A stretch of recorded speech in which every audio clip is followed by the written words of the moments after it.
أعوذ بالله من الشيطان الرجيم. بسم الله الرحمن الرحيم.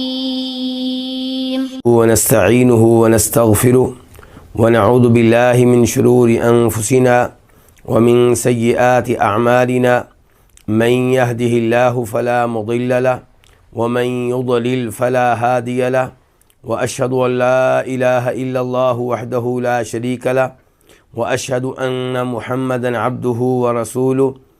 يا أيها الذين آمنوا اتقوا الله حق تقاته ولا تموتن إلا وأنتم مسلمون. يا أيها الناس اتقوا ربكم الذي خلقكم من نفس واحدة وخلق منها زوجها وبث منهما رجالا كثيرا ونساء واتقوا الله الذي تساءلون به والأرحام إن الله كان عليكم رقيبا. يا أيها الذين آمنوا اتقوا الله وقولوا قولا سديدا يصلح لكم أعمالكم ويغفر لكم ذنوبكم ومن يطع الله ورسوله فقد فاز فوزا عظيما. أما بعد فإن خير الحديث كتاب الله وخير الهدي هدي محمد صلى الله عليه وسلم وشر الأمور محدثاتها وكل محدثة بدعة وكل بدعة ضلالة وكل ضلالة في النار. قال تعالى ولا تجعلوا الله عرضة لأيمانكم أن تبروا وتتقوا وتصلحوا بين الناس واللہ سمیع علیم. سورہ بقرہ کی آیت نمبر 224. اس میں اللہ رب العزت ارشاد فرماتے ہیں ولا تجعلوا اللہ، اور تم اللہ تعالیٰ کو نہ بناؤ عرضۃ لایمانکم، اپنی قسموں کے لیے نشانہ، اپنی قسموں کا نشانہ. ان تبروا، کہ تم نیکی کرو، وتتقوا، اور تقوی اختیار کرو، وتصلحوا بین الناس، اور لوگوں کے درمیان صلح کراؤ. واللہ سمیع علیم، اور اللہ خوب سننے والا ہے، خوب علم رکھنے والا ہے. ولا تجعلوا اللہ عرضۃ لایمانکم، یہاں واو کا معنی اور ہوگا اور لا نہیں کے معنی میں ہے. تجعلوا یہ فعل مضارع اصل میں تھا تجعلون، جمع کے لیے ہے، اور اس کا واحد ہے تجعلو، تو بناتا ہے، تجعلون تم بناتے ہو. جب اس سے پہلے لا آ گیا تو اب معنی ہو گیا ولا تجعلو، اور تم نہ بناؤ، اور تم نہ بناؤ اللہ رب العزت کو. کیا نہ بناؤ؟ عرضتاً، نشانہ، آڑ، بہانہ، لایمانکم، اپنی قسموں کا. لایمانکم یہ اصل میں 3 الفاظ ہیں. لام جس کا معنی ہوتا ہے کے لیے، کے واسطے، اور ایمان یہ جمع ہے یمین کی. یمین کس کو کہتے ہیں؟ قسم کو. تو ایمان اس کی جمع ہے قسمیں. کم کا معنی کیا ہے؟ تمہاری، اپنی. اور تم نہ بناؤ اللہ تعالیٰ کو اپنی قسموں کے لیے نشانہ، اپنی قسموں کے لیے آڑ، اپنی قسموں کے لیے بہانہ. ان تبرو، کہ تم نیکی کرو. تبرو اصل میں کیا تھا؟ تبرونا. یہ فعل مضارع ہے، جمع کے لیے ہے، مخاطب کے لیے ہے. نون گر گیا ہے ان کی وجہ سے. اس کا واحد کیا ہوتا ہے؟ تبرو. تبرو تو نیکی کرتا ہے، تبرون تم نیکی کرتے ہو. تو اس سے پہلے ان آ گیا، یہ کہ تم نیکی کرو، یا ان تبرو تمہارا نیکی کرنا. وتتقوا یہ اصل میں کیا تھا؟ تتقون، تم تقوی اختیار کرتے ہو. اس کا واحد کیا ہوگا؟ تتقی، تو تقوی اختیار کرتا ہے. فعل مضارع ہے، جمع کے لیے ہے. اس کا نون بھی گر گیا ہے اسی ان کی وجہ سے. وتصلحوا یہ اصل میں کیا تھا؟ تصلحون، تم خیر خواہی کرتے ہو، تم صلح کراتے ہو، تم اصلاح کرتے ہو. اس کا واحد کیا ہوگا؟ تصلحو، تو اصلاح کرتا ہے، تو خیر خواہی کرتا ہے، تو کام کو سنوارتا ہے، تو کام کو ٹھیک کرتا ہے. یہاں پہ بھی نون گر گیا ہے اسی ان کی وجہ سے، تو یہ بھی فعل مضارع ہے، بین الناسی لوگوں کے درمیان، واللہ اور اللہ تعالیٰ سمیع خوب سننے والا ہے، علیم خوب علم رکھنے والا ہے۔ اب ہم آتے ہیں اس آیت کی تفسیر کی طرف۔ لوگ قسم اٹھا لیا کرتے تھے کہ ہم یہ کام نہیں کریں گے، بعد میں معلوم ہوتا کہ یہ کام نیکی کا کام ہے، یہ کام تقوی پہ مشتمل ہے، اس کام میں اصلاح ہے۔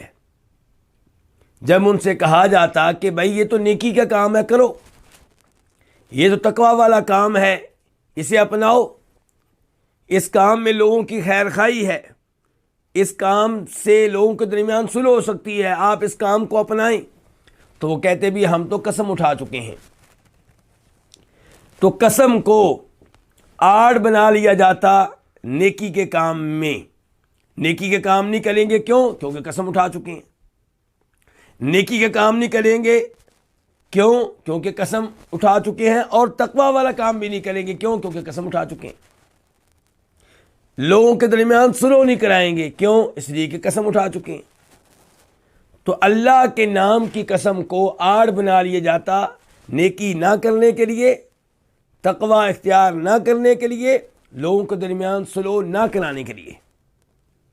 تو اللہ تعالیٰ اس سے منع کر رہے ہیں، اور اس امر کی تائید اس حدیث سے بھی ہوتی ہے جسے امام بخاری وغیرہ روایت کرتے ہیں کہ نبی علیہ الصلوۃ والسلام ارشاد فرماتے ہیں کہ میں جب بھی کسی کام کی قسم اٹھاتا ہوں، پھر مجھے معلوم ہوتا ہے کہ خیر اس کام میں نہیں ہے جس پہ قسم اٹھائی ہے، بلکہ دوسرے کام میں ہے، تو میں قسم کا کفارہ ادا کر دیتا ہوں اور وہ کام کرتا ہوں جس میں خیر ہے۔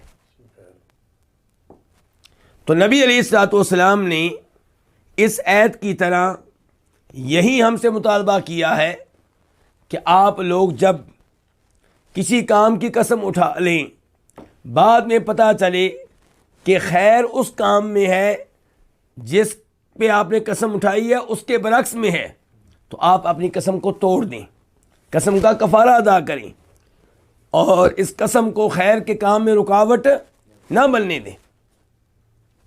تو یہی کچھ اللہ تعالیٰ یہاں پہ کہہ رہے ہیں کہ وَلَا تَجْعَلُوا اللَّهَ عُرْضَةً لِأَيْمَانِكُمْ، اور اللہ تعالیٰ کو نہ بناؤ، یعنی کہ اللہ کے نام کی قسموں کو، اور اللہ تعالیٰ کو نہ بناؤ عُرْضَةً لِأَيْمَانِكُمْ، اپنی قسموں کے لیے آڑ، اپنی قسموں کے لیے نشانہ، اپنی قسموں کے لیے بہانہ، ان تبروا، کہ تم نیکی کرو، وتتقوا، اور تقوی اختیار کرو، وتصلحوا بین الناس، اور لوگوں کے درمیان صلح کراؤ۔ یعنی کہ اللہ کے نام کی قسموں کو رکاوٹ نہیں بننا چاہیے نیکی کے سلسلے میں، تقوی کے سلسلے میں، اور لوگوں کے درمیان صلح کرانے کے سلسلے میں۔ مثال کے طور پہ آپ سے کہا جاتا ہے کہ آپ دو لوگوں کے درمیان صلح کرائیں، اور آپ کہتے ہیں کہ میں تو قسم اٹھا چکا ہوں کہ میں اس آدمی سے بات نہیں کروں گا جس کے بارے میں آپ کہہ رہے ہیں کہ میں اس کے درمیان، دوسرے کے درمیان صلح کراؤں۔ تو شریعت اس سے مطالبہ کرتی ہے کہ آپ کی یہ قسم خیر پہ مبنی نہیں ہے، اس قسم کو توڑیں اور اس کا کفارہ ادا کریں، اور ان دونوں کے درمیان صلح کرائیں، خود بھی اس سے صلح کریں۔ قسم کا کفارہ کیا ہے؟ اللہ رب العزت نے بیان کیا ہے سورہ مائدہ میں، فَكَفَّارَتُهُ إِطْعَامُ عَشَرَةِ مَسَاكِينَ۔ قسم کا کفارہ کیا؟ 10 مسکینوں کو کھانا کھلانا، او کسوتہم، یا انہیں لباس لے کر دینا، یا ایک غلام آزاد کرنا۔ اللہ تعالیٰ فرماتے ہیں کہ ان 3 کاموں میں سے کوئی بھی کام کرنے کی آپ طاقت نہ رکھتے ہوں تو پھر کیا؟ فصیام 3 ایام، 3 دن کے روزے رکھیں۔ ذالک کفارۃ ایمانکم، یہ ہے تمہاری قسموں کا کفارہ۔ تو اللہ تعالیٰ کہتے ہیں واللہ سمیع، اللہ تعالیٰ خوب سننے والے ہیں تمہاری باتوں کو، خوب علم رکھنے والے ہیں تمہارے حالات کا۔ تو اس میں ایک تو یہ پتہ چلا کہ اللہ کے ناموں میں سے 2 نام یہ ہیں کہ اللہ سمیع ہے اور اللہ علیم ہے۔ اور ان دو ناموں سے اللہ کی صفات کا پتہ چلا۔ سمیع سے پتہ چلا کہ اللہ کی صفت ہے سننا، اللہ ہر بات کو سنتے ہیں، اور یہ اللہ کی وہ صفت ہے جس کا تعلق اللہ تعالیٰ کی مشیت سے ہے۔ جب بھی کوئی نئی بات ہوتی ہے اللہ تعالیٰ اسے سنتے ہیں۔ اور علیم، اللہ تعالیٰ علم رکھنے والے ہیں، تو اس سے اللہ تعالیٰ کی صفت علم کا پتہ چلا۔ تو ہمارا اللہ تعالیٰ کے ان دو ناموں پہ بھی ایمان ہے، اور ان دو ناموں میں اللہ کی صفات بیان ہوئی ہیں ان پہ بھی ہمارا ایمان ہے۔ دونوں کو مانتے ہیں، ناموں کو بھی صفات کو بھی، بغیر کسی تعویل کے، بغیر کسی تحریف کے، بغیر کسی تشبیہ کے۔ یہاں پہ سوال پیدا ہوگا کہ انسان بھی سننے والا ہے، انسان بھی علم رکھنے والا ہے، تو اللہ بھی سننے والا، اللہ بھی علم رکھنے والا، تو کیا اس میں اللہ رب العزت کو ہم بندے کے مشابہ قرار دے رہے ہیں؟ جواب یہ ہے کہ ایسا نہیں ہے۔ الفاظ کی حد تک اللہ بھی سمیع ہے، بندہ بھی سمیع ہے، اللہ تعالیٰ بھی علیم ہے، بندہ بھی علیم ہے، لیکن حقیقت کے لحاظ سے ایسا نہیں ہے۔ بندے کی قوت سماعت محدود ہے، اور اکثر چیزوں کے بارے میں علم نہیں رکھتا، اور علم رکھتا ہے کس کے بارے میں؟ بڑی مشکل سے اپنے گھر والوں کے بارے میں، بڑی مشکل سے اپنے دوستوں کے بارے میں، بڑی مشکل سے اپنے رشتہ داروں کے بارے میں، بڑی مشکل سے اپنے محلہ داروں کے بارے میں، جب کہ اللہ رب العزت ہر مخلوق کے بارے میں علم رکھتے ہیں، اور ہر مخلوق میں سے ہر چیز کے بارے میں۔ آپ اللہ کی مخلوقات میں سے انسانوں کو لے لیں تو انسان کتنے ہیں؟ آدم علیہ السلام سے لے کے قیامت تک اللہ تعالیٰ ہر انسان کے بارے میں ہر طرح کے علم رکھتے ہیں۔ پھر دیگر مخلوقات کی طرف آپ آ دیں، اللہ تعالیٰ ہر درخت کے بارے میں ہر طرح کے علم رکھتے ہیں، ہر درخت کی ہر ٹہنی کے بارے میں، ہر ٹہنی کے ہر پتے کے بارے میں، کب پیدا ہو رہا ہے، کب خشک ہو رہا ہے، کب گر رہا ہے، گرنے کے بعد اس کا کیا انجام ہو رہا ہے۔ تو اس لیے اللہ تعالیٰ کے علم میں اور بندوں کے علم میں کوئی مشابہت نہیں ہے۔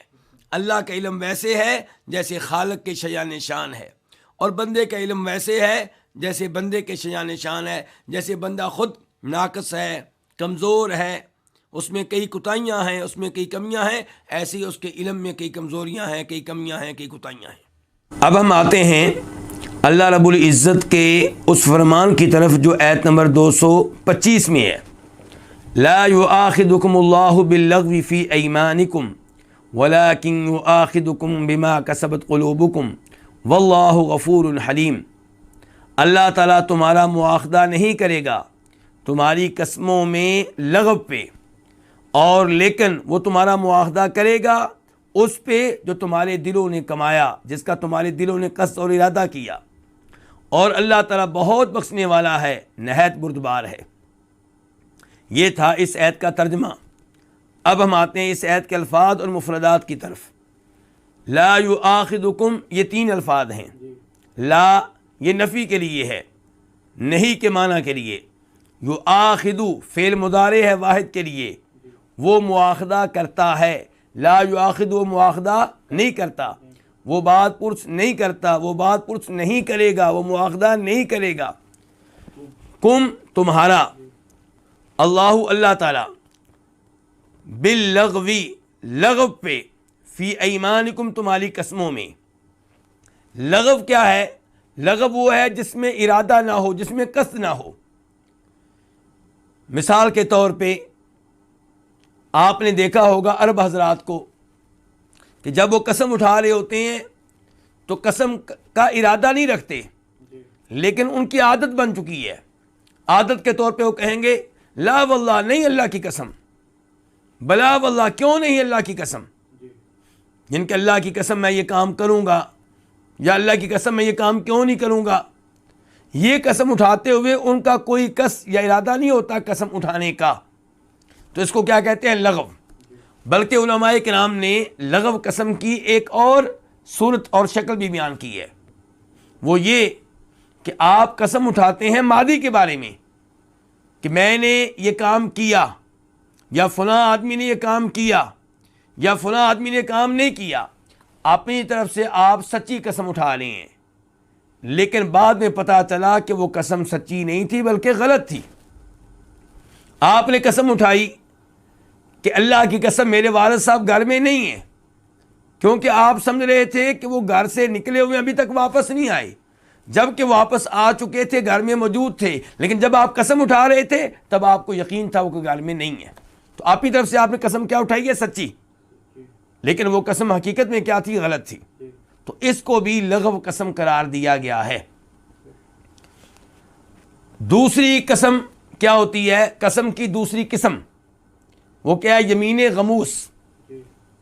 یہ وہ قسم ہے جو انسان کو جہنم کی آگ میں لے جانے والی ہے، یہ وہ قسم ہے جو انسان کو گناہوں میں ڈبو دینے والی ہے۔ اس کا تعلق کیسے ہوتا ہے؟ ماضی سے، گزرے ہوئے زمانے سے۔ گزرے ہوئے زمانے کے بارے میں آپ قسم اٹھاتے ہیں اور جان بوجھ کے جھوٹی قسم اٹھاتے ہیں۔ مثال کے طور پہ آپ کہتے ہیں اللہ کی قسم والد صاحب گھر میں نہیں تھے، والد صاحب مغرب سے پہلے گھر میں نہیں تھے، جبکہ وہ تھے اور آپ جانتے ہیں کہ وہ تھے، تو یہ قسم آپ نے جان بوجھ کے جھوٹی اٹھائی ہے، تو یہ قسم کبیرہ گناہ ہے جھوٹی قسم اٹھانا، اور یہ انسان کو جہنم کی آگ میں لے جانے والی ہے، اور اس کا کفارہ یہ ہے کہ اللہ تعالیٰ سے توبہ کریں، استغفار کریں اور اللہ تعالیٰ کے سامنے ندامت کے آنسو بہائیں۔ تو ایک ہوگی لغو قسم اور ایک ہوگی یمین غموس۔ یمین غموس کے بارے میں بتا چکا ہوں، اس کا تعلق کیسے ہے؟ گزرے ہوئے زمانے سے۔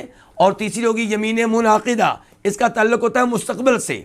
آپ مستقبل کے بارے میں کہہ رہے ہوتے ہیں کہ میں یہ کام کروں گا، مثال کے طور پہ اللہ کی قسم میں کل روزہ رکھوں گا، یا آپ کہتے ہیں میں یہ کام نہیں کروں گا، اللہ کی قسم کل میں پڑھانے کے لیے اسکول میں نہیں جاؤں گا، تو یہ کیا ہے؟ یمین منعقدہ۔ تو اللہ تعالیٰ کہہ رہے ہیں یہاں پہ کہ اللہ تمہارا مواخذہ نہیں کرے گا تمہاری قسموں میں لغو پہ، یعنی کہ لغو وہ قسمیں جس کے پیچھے قصد اور ارادہ نہیں ہوتا۔ فی ایمانکم، تمہاری قسموں میں، ایمان یمین کی جمع ہے، قسم کو کہتے ہیں۔ ولیکن، اور لیکن، یؤاخذو، وہ مواخذہ کرے گا، فعل مضارع ہے واحد کے لیے، وہ مواخذہ کرے گا، باز پرس کرے گا، پکڑے گا، کم تمہیں، بما، اس پہ جس کا قصد کیا تمہارے دلوں نے۔ ما اسم موصول بمعنی الذی، کسبت فعل ماضی ہے واحد مؤنث کے لیے، کمایا، قصد کیا، ارادہ کیا، قلوبکم، تمہارے دلوں نے، قلوب قلب ان کی جمع ہے، قلب دل کو کہتے ہیں، کم تمہارے، واللہ، اللہ تعالیٰ، غفور، بہت بخشنے والا ہے، فعول کے وزن پہ، حلیم، فعیل کے وزن پہ ہے، نہایت بردبار ہے۔ اب ہم آتے ہیں اس آیت کی تفسیر کی طرف۔ اس آیت میں اللہ تعالیٰ نے یہ وعدے کیا ہے کہ کون سی قسمیں ہیں جن پہ اللہ مواخذہ نہیں کرے گا اور کون سی قسمیں ہیں جن پہ اللہ مواخذہ کرے گا۔ تو اللہ تعالیٰ نے بیان کیا ہے کہ لغو قسموں پہ اللہ تعالیٰ مواخذہ نہیں کرے گا، اور یہ اللہ تعالیٰ کی طرف سے بہت بڑی بشارت ہے، یہ اللہ تعالیٰ کی رحمت ہے، ورنہ اللہ تعالیٰ لغو قسموں پہ بھی مواخذہ کرے تو ہم کیا کر لیں گے۔ اور یہیں سے ایک اور مسئلہ بھی جان لیں کہ جب ایسی قسم پہ اللہ مواخذہ نہیں کریں گے جس قسم میں دل کا ارادہ نہیں ہے، تو ایسے ہی دیگر انسان کے وہ الفاظ جو بغیر قصد کے زبان سے نکل جاتے ہیں ان پہ بھی مواخذہ نہیں ہے۔ مثال کے طور پہ انسان اپنی زبان سے کوئی کفریہ لفظ ادا کرتا ہے جس کا اس نے ارادہ اور قصد نہیں کیا، تو اس پہ مواخذہ نہیں ہوگا۔ اور اس سلسلے میں وہ حدیث آپ ذہن میں رکھیں جس میں یہ آتا ہے، اور یہ حدیث بخاری مسلم کی ہے، کہ اللہ رب العزت بندے کے توبہ کرنے پہ بڑے خوش ہوتے ہیں۔ کتنے خوش ہوتے ہیں؟ فرمایا ایک آدمی ایک وسیع و عریض صحرا سے گزر رہا ہے، اپنی اونٹنی پہ سوار ہے، کھانے پینے کا سامان بھی اونٹنی پہ موجود ہے، وہ کسی جگہ پہ اونٹنی سے نیچے اترا تو اونٹنی بھاگ کھڑی ہوئی، اس نے پکڑنے کی کوشش کی، کامیاب نہیں ہو سکا۔ اب وسیع و عریض صحرا ہے اور اونٹنی جو ہے آنکھوں سے اوجھل ہو چکی ہے، غائب ہو چکی ہے، اس کو اچھی طرح یقین ہے کہ یہ وسیع و عریض صحرا پیدل کراس کرنا ممکن نہیں ہے، پانی موجود نہیں ہے، کھانے کے لیے کوئی چیز موجود نہیں ہے، تو میں مر جاؤں گا۔ مرنے کا، موت کا اسے یقین ہو چکا، موت کے انتظار میں لیٹ جاتا ہے، آنکھ لگ جاتی ہے۔ جب آنکھ کھلتی ہے تو اونٹنی پاس کھڑی ہے۔ آپ بتائیے اس آدمی کی خوشی کا کیا عالم ہوگا؟ انتہائی خوشی کی وجہ سے وہ اللہ کا شکر ادا کرتے ہوئے کہتا ہے کہ یا اللہ تو واقعی میرا بندہ ہے اور میں واقعی تیرا رب ہوں۔ کہنا کیا چاہتا ہے؟ کہ تو واقعی میرا رب ہے اور میں واقعی تیرا بندہ ہوں۔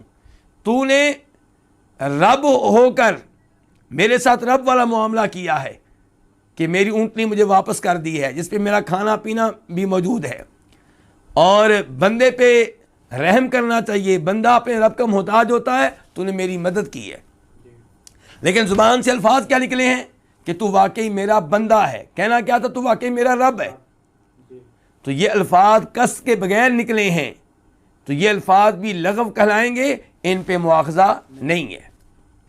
ایسے انسان بیوی سے لڑائی کرتے ہوئے انتہائی غصے کے عالم میں طلاق دیتا ہے، اور طلاق دینے میں دل کا قصد اور ارادہ نہیں ہے، اس کی دلیل یہ ہے کہ اس کو پتہ ہی نہیں کہ میں نے طلاق دے دی ہے۔ لوگ بتاتے ہیں تم طلاق دیکھ چکے ہو، تو یہ طلاق واقع نہیں ہوتی۔ تو لغو چیزوں پہ اللہ رب العزت مواخذہ نہیں کرتے، یہ اللہ کا بہت بڑا انعام ہے۔ تو لا یؤاخذکم اللہ باللغو فی ایمانکم، اللہ تعالیٰ تمہارا مواخذہ نہیں کرے گا تمہاری قسموں میں لغو پہ۔ اور یمین غموس کے بارے میں بتا چکا ہوں، اس پہ مواخذہ ہوگا اگر انسان توبہ نہیں کرتا، استغفار نہیں کرتا، تو یہ قسم انسان کو جہنم کی آگ میں لے جانے والی ہے۔ باقی رہے گی یمین منعقدہ، جس کا تعلق کس سے ہے؟ مستقبل سے۔ یمین منعقدہ اگر ایسی ہے جس کا تعلق گناہ سے ہے، مثال کے طور پہ آپ نے قسم اٹھائی کل میں شراب پیوں گا، تو ایسی قسم کو پورا کرنے کی اجازت نہیں ہے۔ اس کا پھر علاج کیا ہے؟ اس کا حل کیا ہے؟ ایسی قسم کا آپ کفارہ ادا کریں گے۔ اور کفارہ کیا ہے؟ اللہ تعالیٰ نے بیان کیا سورہ مائدہ میں آیت نمبر 79 میں 89 میں کہ فَكَفَّارَتُهُ إِطْعَامُ عَشْرَةِ مَسَاكِينَ مِنْ أَوْسَطِ مَا تُطْعِمُونَ أَهْلِيكُمْ أَوْ كِسْوَتُهُمْ أَوْ تَحْرِيرُ رَقَبَةٍ فَمَن لَّمْ يَجِدْ فَصِيَامُ 3 أَيَّامٍ ذَلِكَ كَفَّارَةُ أَيْمَانِكُمْ إِذَا حَلَفْتُمْ،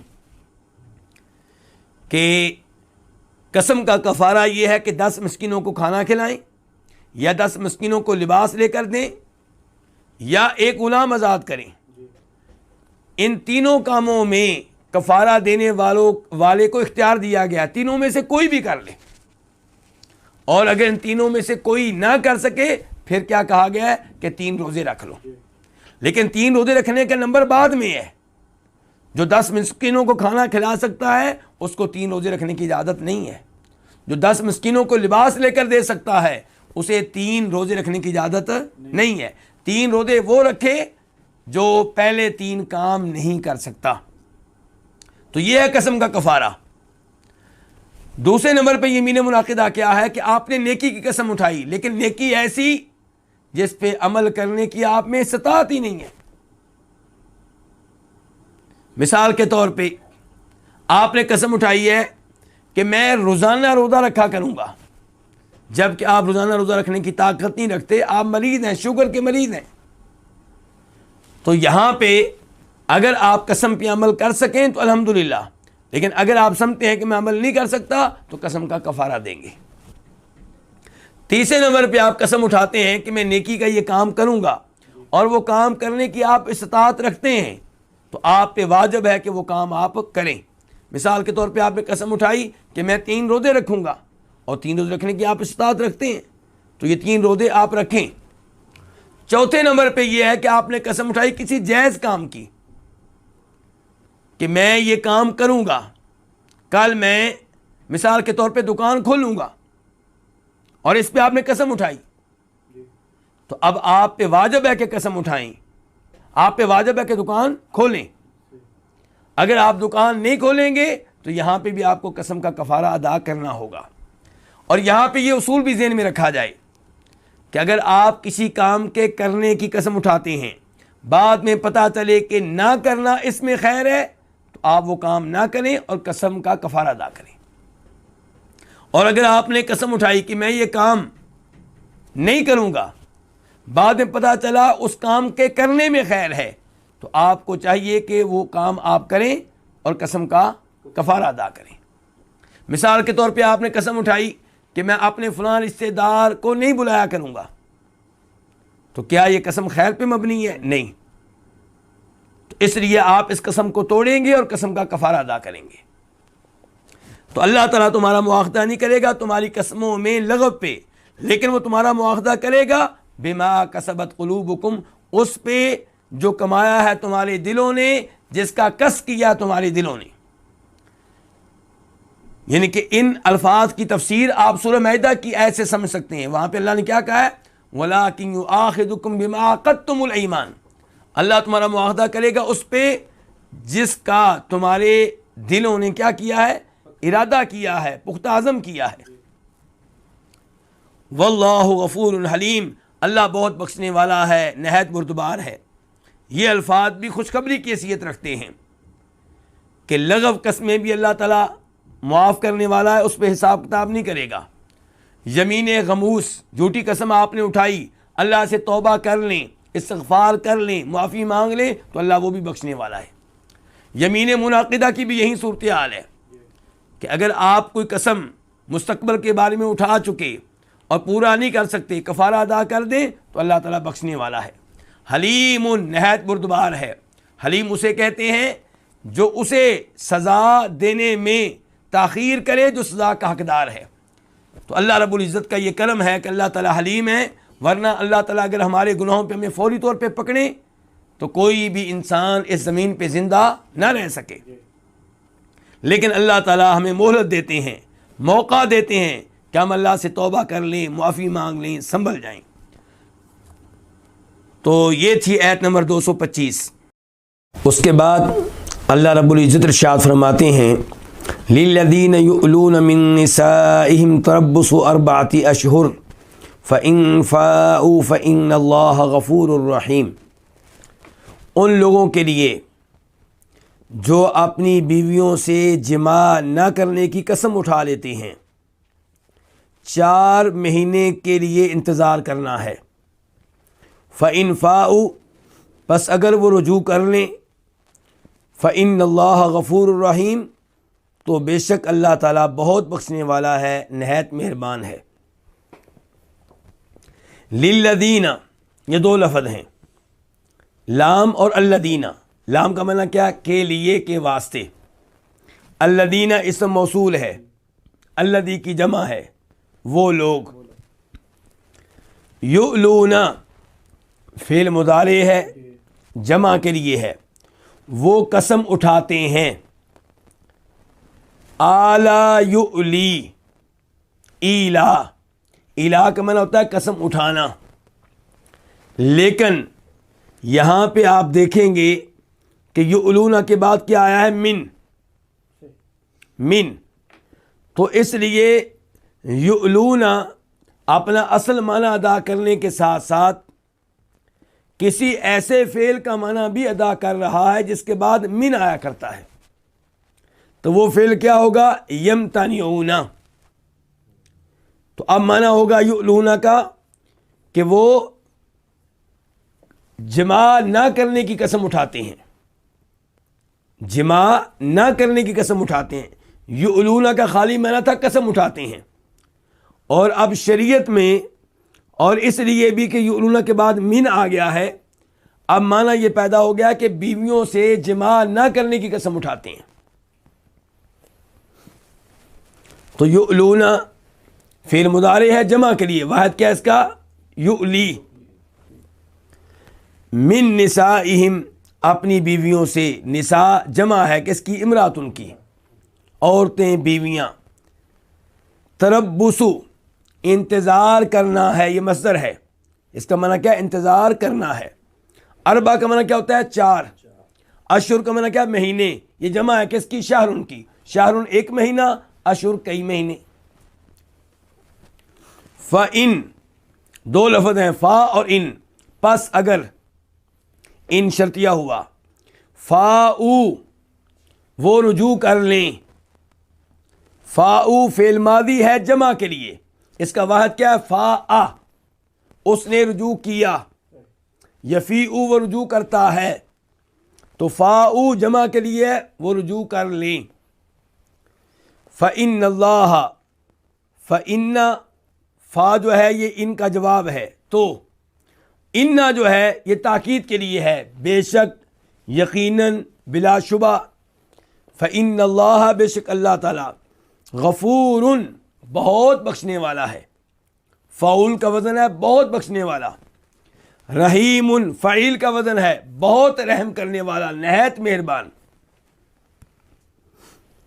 اب ہم آتے ہیں اس آیت کی تفسیر کی طرف۔ اللہ رب العزت اس آیت میں الہ کا حکم بیان کر رہے ہیں، اور الہ کے بارے میں اشارہ دے چکا ہوں۔ الہ کا مطلب یہ ہوتا ہے کہ اپنی بیوی سے جماع نہ کرنے کی قسم اٹھا لینا۔ زمانہ جاہلیت میں لوگ اپنی بیوی سے جماع نہ کرنے کی قسم اٹھا لیتے، کبھی یہ قسم محدود ہوتی، کبھی غیر محدود۔ محدود مثال کے طور پہ 1 مہینے کے لیے، 1 سال کے لیے، 4 سال کے لیے، 10 سال کے لیے، 30 سال کے لیے، اور کبھی غیر محدود، قسم اٹھا لی ہے کہ بیوی سے جماع نہیں کروں گا، کب تک یہ واضح نہیں ہے، یا پھر پوری زندگی نہیں کروں گا۔ تو یہ عورت کے اوپر بہت بڑا ظلم تھا کہ قسم اٹھا لی گئی ہے، اب وہ کسی اور سے نکاح بھی نہیں کر سکتی اور اس سے اپنے حقوق بھی نہیں لے سکتی۔ تو اللہ رب العزت نے یہاں پہ عورتوں پہ ہونے والے اس ظلم کا خاتمہ کر دیا۔ اس سے پتہ چلتا ہے کہ دین اسلام عورتوں کے حقوق کا کتنا خیال رکھتا ہے۔ تو اللہ تعالیٰ فرما رہے ہیں یہاں پہ، لِلَّذِينَ يُؤْلُونَ مِن نِّسَائِهِمْ، ان لوگوں کے لیے جو اپنی بیویوں سے جماع نہ کرنے کی قسم اٹھا لیتے ہیں، ان لوگوں کے لیے 4 مہینے کی مدت انتظار کرنا ہے۔ تو لِلَّذِينَ کا جو لام ہے یہ بتا رہا ہے کہ 4 مہینے تک انتظار کرنا مباح ہے، جائز ہے، کیا جا سکتا ہے، اس کے بعد انتظار نہیں کیا جائے گا۔ الہ کرنے والا اگر قسم اٹھاتا ہے 4 مہینے سے کم مدت کی، تو اس کو اختیار ہے، یا تو اپنی قسم توڑ دے، کفارہ ادا کرے اور بیوی کے ساتھ جماع کرے، میاں بیوی والا تعلق قائم کرے، اور اس قسم کے توڑنے میں کوئی گناہ نہیں ہے، لیکن قسم کا کفارہ ادا کرنا ہوگا۔ اور چاہے تو اس مدت کو مکمل کر لے، مثال کے طور پہ قسم اٹھائی ہے 1 مہینے کے لیے، 1 مہینے کی مدت کو مکمل کرنا چاہتا ہے کر لے، کوئی جرمانہ نہیں پڑے گا۔ 2 مہینے کی مدت کے لیے قسم اٹھائی تھی، قسم توڑ دے، کفارہ ادا کر لے یا مدت کو پورا کر لے، کوئی بات نہیں۔ 3 مہینے کے لیے قسم اٹھائی تھی، اختیار ہے یہاں پہ بھی، قسم توڑ دے، کفارہ دے دے، یا پھر اس مدت کو پورا کر لے۔ اور اگر 4 مہینے کی مدت ہے پھر بھی اس کو اختیار ہے، لیکن اگر اس نے قسم اٹھائی ہے 4 مہینے سے زیادہ مدت کے لیے، 5 مہینے تک اپنی بیوی سے جماع نہیں کروں گا، سال تک نہیں کروں گا، 2 سال تک نہیں کروں گا، یا کبھی بھی نہیں کروں گا، تو اگر ایسی قسم اٹھائی گئی ہے تو شریعت اس سے مطالبہ کرتی ہے کہ اپنی قسم کو توڑو، قسم کا کفارہ ادا کرو اور بیوی کے ساتھ تعلق قائم کرو۔ اگر تم قسم نہیں توڑتے تو تمہارا انتظار کیا جائے گا 4 مہینے تک۔ 4 مہینے کے بعد قاضی، حکمران اس کو بلائے گا اور اس سے کہے گا اب یا اس کو طلاق دو اور یا اسے تعلق قائم کرو۔ اگر وہ تعلق قائم کرے تو الحمدللہ، اور اگر طلاق دے دے تو پھر بھی کوئی بات نہیں۔ اگر وہ کہے کہ نہ تعلق قائم کروں گا نہ طلاق دوں گا، تو قاضی اور حکمران اس کے نکاح کو فسخ کر سکتے ہیں، کینسل کر سکتے ہیں، ختم کر سکتے ہیں۔ لیکن یہاں پہ آپ ایک بات نوٹ کریں گے میری گفتگو سے آپ نے کیا تاثر قائم کیا ہے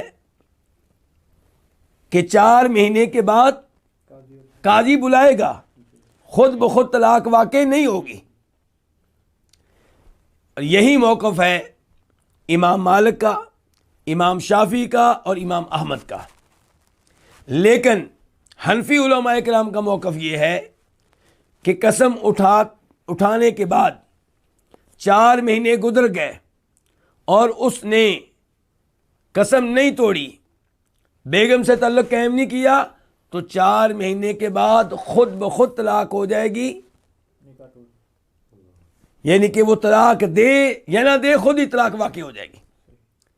لیکن یہاں پہ امام مالک، امام شافعی، امام احمد کا موقف وہ ٹھیک ہے، وہ درست ہے، اور صحابہ کرام کے فتاوی اسی موقف کے مطابق ہیں جو امام مالک کا ہے، امام شافعی کا اور امام احمد کا ہے. اللہ تعالیٰ فرماتے ہیں للذین یؤلون، کہ ان لوگوں کو اختیار ہے. میں نے کہا تھا لام کے ذریعے اباحت کے لیے، بتانے کے لیے کہ انہیں اختیار ہے. ان لوگوں کو اختیار ہے جو اپنی بیویوں سے تعلق قائم نہ کرنے کی قسم اٹھا لیں، جماع نہ کرنے کی قسم اٹھا لیں. کیا اختیار ہے؟ 4 مہینے تک انتظار کرنا. 4 مہینے تک انتظار کر سکتے ہیں. فَإِنْ فَاءُوا، پس اگر وہ رجوع کر لیں، کس سے؟ بیوی سے. بیوی سے رجوع کر لیں، جماع کریں، تو اللہ تعالیٰ بہت بخشنے والا مہربان ہے. کیا مطلب؟ کہ اللہ تعالیٰ اس سے پھر بات پرس نہیں کریں گے کہ تو نے جو قسم اٹھائی تھی، چاہے 1 مہینے کی اٹھائی تھی، کیوں اٹھائی تھی؟ 2 مہینے تک تو نے اپنی بیوی کو اس کے حق سے محروم رکھا، تو کیوں؟ اللہ تعالیٰ معاف کرنے والے ہیں. اگر وہ اب بھی سدھر جائے، اب بھی ٹھیک ہو جائے اور بیوی سے تعلق قائم کر لے، فَإِنَّ اللَّهَ غَفُورٌ، تو اللہ تعالیٰ بہت بخشنے والے ہیں. رحیم، اللہ تعالیٰ بہت مہربان ہیں. وَإِنْ عَزَمُوا الطَّلَاقَ فَإِنَّ اللَّهَ سَمِيعٌ عَلِيمٌ، یہ آیت نمبر 227 ہے. اور اگر وہ طلاق کا پختہ عزم کر لیں، کون؟ جنہوں نے قسم اٹھائی ہے، 4 مہینے کے بعد اگر طلاق کا پختہ عزم کر لیں، فَإِنَّ اللَّهَ سَمِيعٌ عَلِيمٌ، تو بے شک اللہ تعالیٰ خوب سننے والا ہے، خوب علم رکھنے والا ہے. ان شرطیہ ہے. کیا معنی اس کا؟ اگر. عزمو فعل ماضی ہے جمع کے لیے، اس کا واحد کیا ہوگا؟ عزمہ. اس نے پختہ ارادہ کیا. عزمو، انہوں نے پختہ ارادہ کیا. الطلاق کا یہ طلاق ہے، اور طلاق کا مطلب آپ جانتے ہیں.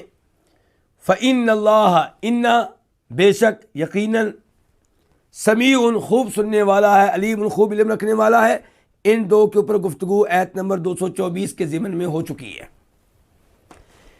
اس ایسے پتہ چلا کہ 4 مہینے کے بعد طلاق خود بخود واقع نہیں ہوگی، وہ دے گا تو ہوگی. اسی لیے اللہ تعالیٰ کہہ رہے ہیں کہ وَإِنْ عَزَمُوا الطَّلَاقَ، اللہ نے ذکر کیا 4 مہینوں کا، فرمایا پھر اس کے بعد اللہ نے 2 چیزیں ذکر کی. 4 مہینوں کا تذکرہ کرنے کے بعد اللہ نے پہلی چیز یہ ذکر کی کہ فَإِنْ فَاءُوا، 4 مہینے انتظار کے بعد اگر وہ رجوع کر لے تو اللہ تعالیٰ بخشنے والا ہے، نہایت مہربان ہے. وَإِنْ عَزَمُوا الطَّلَاقَ، اور اگر وہ طلاق کا عزم کر لیں، ایسی قسم اٹھانے والے، بیوی سے جماع نہ کرنے کی قسم اٹھانے والے، الا کرنے والے، اگر طلاق کا پختہ عزم کر لیں تو یقیناً اللہ سننے والا ہے، اللہ خوب علم رکھنے والا ہے.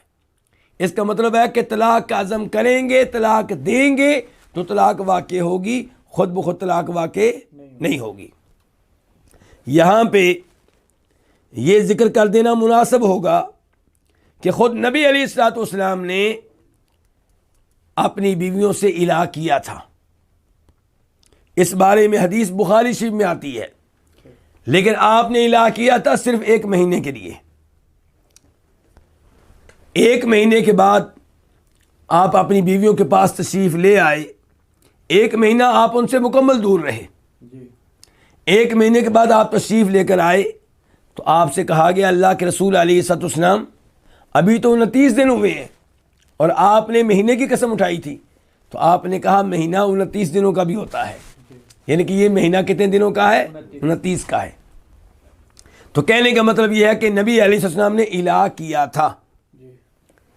یہاں پہ یہ بات بیان کر دینا بھی نہایت مناسب ہوگا کہ بہت سے احباب سوال کرتے ہیں کہ میں اپنی بیوی سے 5 مہینے ناراض رہا، 6 مہینے ناراض رہا، 7 مہینے ناراض رہا، میں نے کوئی بات نہیں کی، میں کبھی اس کے پاس نہیں گیا، میں نے کوئی تعلق قائم نہیں کیا، تو کیا میرا نکاح برقرار ہے؟ یہ طلاق ہو چکی ہے؟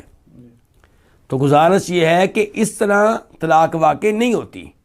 طلاق تب واقع ہوگی جب خاوند طلاق دے گا، اور ایلا میں قسم اٹھائی گئی تھی کہ میں 4 مہینے یا 5 مہینے یا 6 مہینے بیوی کے پاس نہیں جاؤں گا۔ تو یہاں پہ بھی جمہور کا موقف یہی ہے کہ خود بخود طلاق واقع نہیں ہوگی، 4 مہینے گزرنے کے باوجود بھی طلاق خود بخود واقع نہیں ہوگی، بلکہ معاملہ قاضی کے پاس جائے گا، حکمران کے پاس جائے گا۔ البتہ یہاں پہ علماء احناف کا یہ موقف ہے کہ 4 مہینے کے بعد طلاق خود بخود واقع ہو جائے گی۔ لیکن جب الہا کیا ہی نہیں گیا، ناراضگی ہے لیکن قسم نہیں اٹھائی گئی، تب تو کسی کے بھی نزدیک طلاق واقع نہیں ہوگی۔ واللہ تعالی اعلم۔ بات اللہ رب العزت آیت نمبر 228 میں ارشاد فرماتے ہیں وَالْمُطَلَّقَاتُ يَتَرَبَّصْنَ بِأَنفُسِهِنَّ ثَلَاثَةَ قُرُوءٍ، اور وہ عورتیں جنہیں طلاق دی گئی وہ اپنے آپ کو انتظار میں رکھیں 3 حیض تک۔ وَلَا يَحِلُّ لَهُنَّ أَن يَكْتُمْنَ مَا خَلَقَ اللَّهُ فِي أَرْحَامِهِنَّ إِن كُنَّ يُؤْمِنَّ بِاللَّهِ وَالْيَوْمِ الْآخِرِ، اور ان کے لیے حلال نہیں ہے کہ وہ چھپائیں اس چیز کو جو اللہ نے ان کے رحموں میں پیدا کی ہے، اگر وہ اللہ اور روز آخرت پہ ایمان رکھتی ہیں۔ وَبُعُولَتُهُنَّ أَحَقُّ بِرَدِّهِنَّ فِي ذَلِكَ إِنْ أَرَادُوا إِصْلَاحًا، اور ان کے خامد انہیں واپس لینے کے زیادہ حقدار ہیں فی ذالک، اس مدت میں، ان ارادوا اصلاحا، اگر وہ اصلاح چاہتے ہوں۔ وَلَهُنَّ، اور ان بیویوں کے لیے حقوق ہیں مثل الذی علیہن، ان حقوق کی طرح علیہن جو ان کے اوپر ہیں، بالمعروف، معروف طریقے سے، وَلِلرِّجَالِ عَلَيْهِنَّ دَرَجَةٌ، اور مردوں کے لیے ان پہ ایک درجہ ہے، مردوں کو ان پہ ایک درجہ حاصل ہے۔ واللہ عزیز، اور اللہ تعالیٰ سب پہ غالب ہیں، حکیم، نہایت حکمت والے ہیں۔ چونکہ آیت نمبر 227 میں طلاق کا تذکرہ ہوا تھا، اس لیے آیت نمبر 228 میں طلاق کے احکام بیان کیے جا رہے ہیں۔ تو اللہ تعالیٰ فرماتے ہیں وَالْمُطَلَّقَاتُ يَتَرَبَّصْنَ بِأَنفُسِهِنَّ ثَلَاثَةَ قُرُوءٍ، واو کا معنی ہے اور، المطلقات یہ جمع ہے کس کی؟ مطلقاتن کی۔ مطلقاتن طلاق دی ہوئی، جسے طلاق دی جا چکی ہو، اور المطلقات طلاق دی گئی عورتیں، یعنی کہ جمع کا لفظ ہو گیا۔ یتربصن، وہ انتظار میں رکھیں، فعل مضارع ہے، جمع مؤنث کے لیے ہے، اس کا واحد کیا؟ یتربص، وہ انتظار کرتا ہے، تتربص، وہ انتظار کرتی ہے، یتربصن، وہ عورتیں انتظار کرتی ہیں۔ تو تربصن، وہ انتظار میں رکھیں کس کو؟ بِأَنفُسِهِنَّ، اپنے آپ کو۔ بِأَنفُس، انفس یہ نفس کی جمع ہے، جان کو، اپنی جانوں کو، اپنے آپ کو۔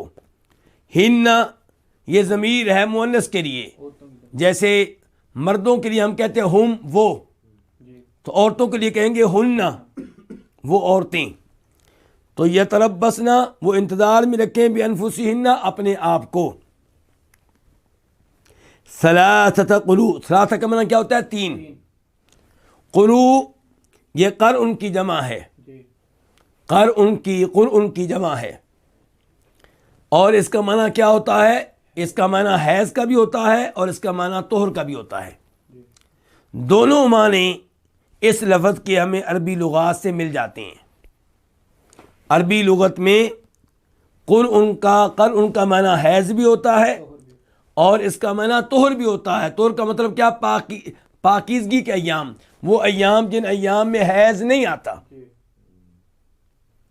حیض سے مراد وہ ایام جن ایام میں عورت کو حیض کا خون آتا ہے، اور جو حیض کے علاوہ ایام ہوں گے وہ کیا ہوں گے؟ طہر کے ایام، طہارت کے ایام، پاکیزگی کے ایام۔ تو یہاں پہ قرء کا معنی کیا ہے؟ کیا یہاں پہ قرء کا معنی حیض ہے یا قرء کا معنی طہر ہے؟ اس بارے میں علماء کرام میں اختلاف ہے۔ امام ابو حنیفہ اور امام احمد، یہ دونوں امام یہ رائے رکھتے ہیں کہ یہاں پہ قروء کا معنی حیض ہے، اور امام مالک اور امام شافعی یہاں پہ یہ رائے رکھتے ہیں کہ قروء کا معنی طہر ہے۔ ہم یہاں پہ کن کے ساتھ ہیں؟ ہم یہاں پہ امام ابو حنیفہ اور امام احمد کے ساتھ ہیں، کیونکہ ہم دلیل کی طرف دیکھتے ہیں۔ چاروں امام ہمارے لیے محترم ہیں، بلکہ ان کے علاوہ جو امام ہیں وہ بھی ہمارے لیے محترم ہیں، اور یہاں پہ یہ ذکر کر دینا مناسب ہوگا کہ امام صرف 4 نہیں ہیں، ان کے پلے کے، ان کے برابر کے کئی امام تھے، بلکہ ان سے بڑے کئی امام تھے۔ آپ ان کے اساتذہ کی طرف چلے جائیں، امام مالک کے استاد امام زہری ہیں، امام شافعی کے استاد امام مالک ہیں، امام احمد کے استاد امام شافعی ہیں۔ تو ان کے جو استاد ہیں وہ ان سے بھی بڑے ہیں، اور پھر تابعین ان سے بڑے ہیں، صحابہ کرام ان سے بڑے ہیں، ہر صحابی امام ہے، اور تابعین میں سے بہت سے تابعی ایسے ہیں جو امام ہیں۔ لیکن یہ وہ 4 امام ہیں جن کے شاگرد آگے پھیلتے چلے گئے اور جن کا مذہب آگے پھیلتا چلا گیا۔ تو ان 4 اماموں کو بعد میں بہت زیادہ شہرت ملی، لیکن اللہ رب العزت نے قرآن کریم میں یا نبی علیہ الصلوۃ والسلام نے اپنی کسی صحیح حدیث میں یہ نہیں کہا کہ میرے بعد تم لوگوں نے دین کو محدود کر دینا ہے 4 اماموں تک۔ نہ آپ نے 4 اماموں کا تذکرہ کیا، نہ 4 میں سے کسی ایک امام کا تذکرہ کیا۔ تو ہم ان 4 کو بھی امام مانتے ہیں اور ان کے اساتذہ کو بھی امام مانتے ہیں، سب کے علم سے فائدہ اٹھاتے ہیں، سب کے اقوال اور فتاوی کا مطالعہ کرتے ہیں، لیکن ہر مسئلے میں دیکھتے ہیں کہ مضبوط دلیل کس کی ہے۔ تو جس کی دلیل مضبوط ہو اس کے قول کو اپنا لیتے ہیں، لے لیتے ہیں۔ یہاں پہ یہ قول مضبوط ہے کہ قروء کا معنی کیا ہے؟ حیض۔ کیسے ہمیں پتہ چلا کہ یہ مضبوط ہے؟ کیونکہ نبی علیہ الصلوۃ والسلام نے اس خاتون کے بارے میں کہا تھا جو استحاضہ کے خون کی وجہ سے پریشان تھیں، اور میں یہ پہلے بھی بتا چکا ہوں کہ استحاضہ کے خون کی حالت میں عورت ناپاک نہیں ہوتی۔ استحاضہ کے خون کی حالت میں عورت نمازیں پڑھے گی، رمضان کے روزے رکھے گی، اس کا خاوند اس کے ساتھ جماع کر سکتا ہے، میاں بیوی والا تعلق قائم کر سکتا ہے۔ تو استحاضہ میں مبتلا ایک خاتون پریشان تھیں، تو آپ علیہ الصلوۃ والسلام نے کہا کہ یہ عورت ان دنوں میں نماز نہ پڑھے جو دن اس کے حیض کے ہوں۔ تو وہاں پہ آپ نے کہا تدع الصلاۃ ایام اقرائہا، کہ یہ نماز نہیں پڑھے گی اقرا کے دنوں میں، یعنی کہ حیض کے دنوں میں۔ تو نبی علیہ الصلوۃ والسلام نے وہاں پہ قرء سے مراد کیا لیا؟ حیض لیا ہے۔ اس لیے ہم بھی یہاں پہ قروء سے مراد کیا لیں گے؟ حیض لیں گے۔ تو اللہ تعالیٰ فرما رہے ہیں کہ وہ عورتیں جنہیں طلاق ہو چکی ہو وہ اپنے آپ کو 3 حیض تک انتظار میں رکھیں۔ کیا مطلب 3 حیض تک انتظار میں رکھیں؟ یعنی کہ 3 حیض سے پہلے وہ کسی اور مرد سے نکاح نہیں کر سکتی۔ جب کوئی مرد اپنی بیوی کو طلاق دیتا ہے تو شریعت کا مطالبہ ہے اس عورت سے کہ فوری طور پہ کسی اور سے نکاح نہ کرے، 3 حیض تک وہ انتظار کرے۔ اس مدت کو کیا کہا جائے گا؟ عدت۔ کیا کہا جائے گا؟ عدت۔ تو اس کا مطلب یہ ہے کہ طلاق یافتہ عورت کی عدت 3 حیض ہے۔ 3 حیض تک اس کا تعلق پہلے خاوند کے ساتھ موجود ہے، اگرچہ وہ طلاق دے چکا ہے، کیونکہ یہ پہلی طلاق ہے۔ اس طلاق کو کیا کہتے ہیں؟ طلاق رجعی، یعنی کہ وہ طلاق جس طلاق کے بعد عدت کے اندر رجوع ہو سکتا ہے، صلح ہو سکتی ہے۔ دوسری طلاق دی جائے گی تو وہ بھی طلاق رجعی کہلاتی ہے، البتہ تیسری طلاق طلاق بین کہلاتی ہے۔ تو اللہ رب العزت یہاں پہ بیان کر رہے ہیں کہ جب طلاق دی گئی ہے تو فوری طور پہ کسی اور سے نکاح نہیں کیا جائے گا، بلکہ عدت کے ایام میں انتظار کیا جائے گا۔ بلکہ اللہ رب العزت سورہ طلاق میں ارشاد فرماتے ہیں لا تخرجوهن من بيوتهن ولا يخرجن الا ان ياتين بفاحشة مبينة، کہ پہلی طلاق کے بعد، دوسری طلاق کے بعد طلاق یافتہ عورت کو اپنے خاوند کے گھر سے نکلنے کی اجازت نہیں ہے، خاوند کا گھر چھوڑنے کی اجازت نہیں ہے، اور نہ خاوند کو یہ حق ہے کہ وہ طلاق کے بعد اپنی اس بیوی کو، طلاق یافتہ کو گھر سے نکالے۔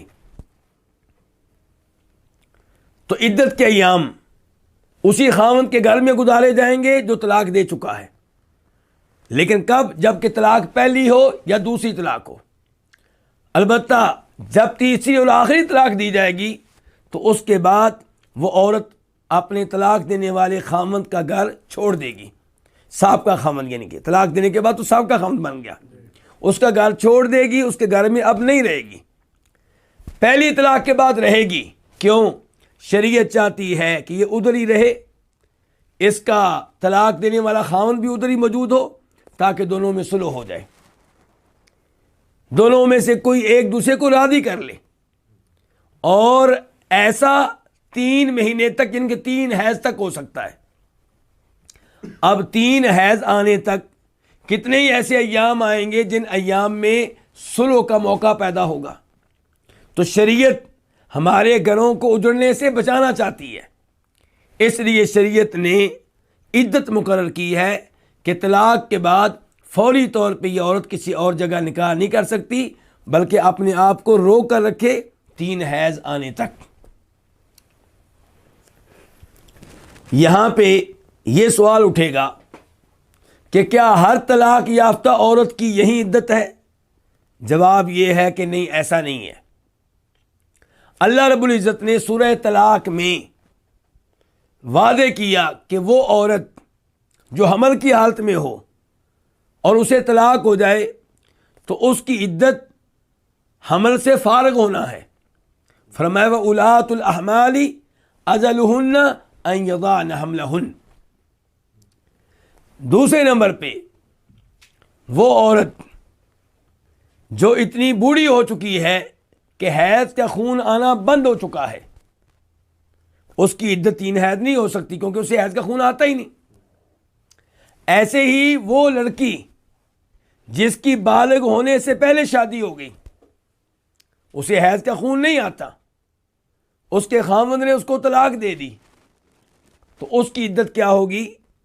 تو جسے حیض کا خون نہیں آتا، چھوٹی ہونے کی وجہ سے یا بڑی ہونے کی وجہ سے، ان کی عدت کیا ہے؟ 3 مہینے۔